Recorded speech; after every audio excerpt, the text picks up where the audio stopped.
Hello students, welcome back to my channel maths unlock में। देखिए आज हम लोग देखने वाले हैं जेई मेंस 2026 ना। ये अप्रैल शिफ्ट 2 का क्वेश्चन है। कुछ ऐसा क्वेश्चन दिया हुआ है, एक फंक्शन दिया हुआ है, एक्सपोनेंशियल फंक्शन और एक मॉड में। और एक्सपोनेंशियल में एक ट्रिगो में इसके इनपुट में जो एंगल है वो मॉड एक्स है, ठीक है।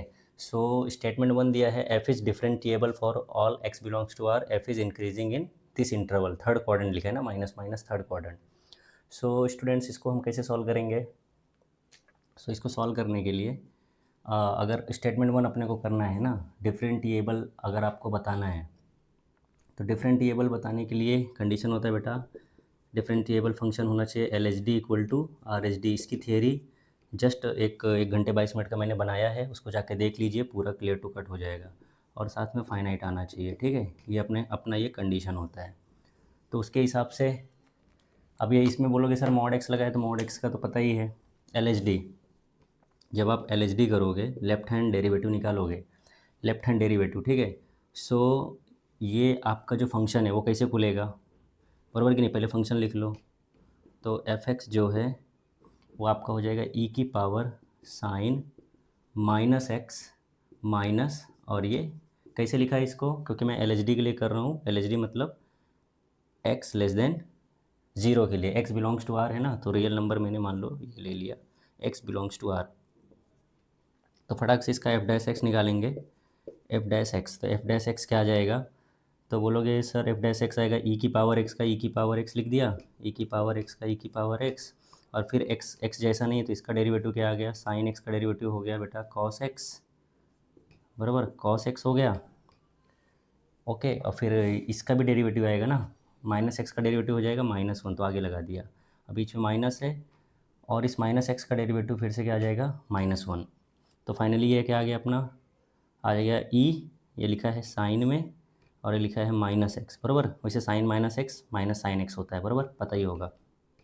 बोलोगे ये सर माइनस साइन एक्स होता है, और कॉस में माइनस एक्स कॉस एक्स हो जाता है, आपको पता है फोर्थ क्वाड्रेंट में ये लाई करता है ना, और माइनस माइनस प्लस हो गया। ओके, तो ये लिख के रख लिया। अब इसमें हम लोग एफ डैश जीरो माइनस लिख रहे हैं, मतलब क्या लिख रहे हैं हम लोग, एल एच डी लिख रहे हैं बच्चों, एल एच डी सॉल्व कर रहे हैं, ठीक है। इसलिए मैंने एक्स लेस देन जीरो लिया, तभी मॉड माइनस में ओपन हुआ। सो यहाँ पे बोलोगे सर जीरो डालूंगा तो ई किसी भी चीज़ का पावर जीरो वन होता है, और यहाँ जीरो डालूंगा वन, तो माइनस वन प्लस वन कितना आ गया, ज़ीरो। इधर आगे माइनस है ना, तो ये भी कॉस जीरो वन बनेगा, इधर भी ई की पावर जीरो वन बनेगा, तो ये हो गया ज़ीरो। तो पहला पार्ट क्लियर। ऐसे बच्चों आर एच डी निकालेंगे। आर एच डी के लिए क्या करेंगे, एफ डैश बच्चों जीरो प्लस सॉल्व करेंगे, F dash zero plus solve करेंगे। तो F dash zero plus solve करोगे तो क्या आएगा, ठीक है। F dash zero plus solve करोगे तो इस बार तो सब पॉजिटिव में ओपन होगा, क्योंकि एक्स ग्रेटर देन जीरो की बात हो रही है, ठीक है। तो बोलोगे सर डायरेक्ट निकाल रहा हूँ, या पहले फंक्शन लिख लो। चलो पहले फंक्शन लिख लो। फंक्शन आ गया ई की पावर साइन एक्स माइनस, जैसे का तैसा, फटाक से इसका f dash x same to same. तो बोला सर ई की पावर साइन एक्स का ई की पावर साइन एक्स का डेरिवेटिव कॉस एक्स, एक्स का डेरिवेटिव वन। सो इसका बेटा एफ डैश जीरो पे आ जाएगा, फिर से ये वन, ये भी cos zero one, one minus one direct zero. तो इसका मतलब बच्चों एल एच डी दिख रहा है, एल एच डी और आर एच डी दोनों क्या है बेटा, इक्वल है। तो इसका मतलब पहला ऑप्शन अपना बेटा ट्रू हो गया, ठीक है। पहला ऑप्शन ट्रू हो गया। सेकंड ऑप्शन के लिए क्या करेंगे कि इंक्रीजिंग है कि नहीं है। तो इंक्रीजिंग के लिए लेट सपोज मैंने ये वाला, इंक्रीजिंग क्या होता है, व्हाट इज़ इंक्रीजिंग? बोलोगे सर हमें पता है एफ डैश एक्स अगर ग्रेटर देन जीरो है तो इसको क्या बोलते हैं, इंक्रीजिंग। अगर F dash x less than zero है तो बोलोगे सर डिक्रीजिंग। तो उसके हिसाब से अगर हम देखें तो बोलोगे अरे सर ये तो डिक्रीजिंग है, रुको भाई रुक जाओ, क्योंकि ये थर्ड क्वाड्रेंट दिया है ना, ये थर्ड क्वाड्रेंट में दिया है, और ये नेगेटिव है। और अच्छा ये इस पर कोई असर नहीं पड़ेगा क्या, देखो इसको एक बार लिख लेता हूँ।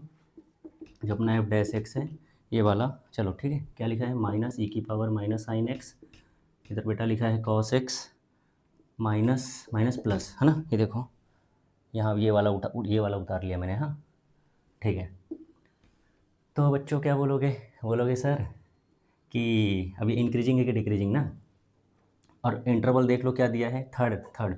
अब बोलोगे सर ये थर्ड में तो ये जो कॉस होता है ना, थर्ड क्वाड्रेंट में कॉस क्या होता है बेटा, नेगेटिव होता है, और ये तो ऑलवेज पॉजिटिव होता है, ई की power X L N X, these are always positive, है ना, ई की power X always positive, L N X always positive.